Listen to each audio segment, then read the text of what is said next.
نذهب الآن إلى روايع البارجيل. عاطلنا كلمة قد تقال هني بهذا المعنى وتختلف. حسين البلوشي شكرا لك، هو كاتب لنا أبي اللي هي أريد، ونقول أبي أرمسك. طبعا يمكن ما نقول، نقول نبغي، هاي وحدة، نقول أريد أبغي.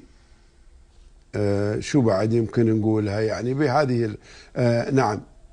في مثلا دولة الكويت يقولون نبي بالنون، نبي، يمكن نبي، فيعني تختلف. فروائع البارجيل عطى منا كلمة أبي اللي هي أي أريد، وتقول أبغي مثلا أرمسك، أبغي أسير وياك، أبي أسير وياك. ممكن تقال بين اختلاف، لأن ما شاء الله يعني خاصة في دولة الإمارات يعني ما نقول غلط، لا بالعكس، لأن قد تقال في مكانها معناتها يمكن أنا ما سمعتها، لكن تقال في منطقة من المناطق. ويمكن بعد بيعطونا الأخوة المستمعين بعض الكلمات اللي موجودة يعني، وخاصة عندنا مثلا لغة من لغة الأخوة شحوح.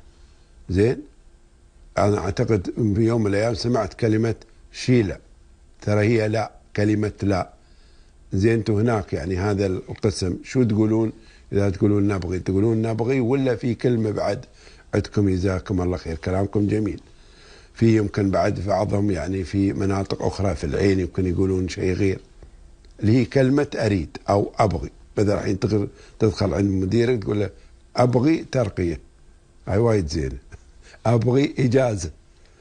زين، فمشكور يا البلوشي، حياك الله.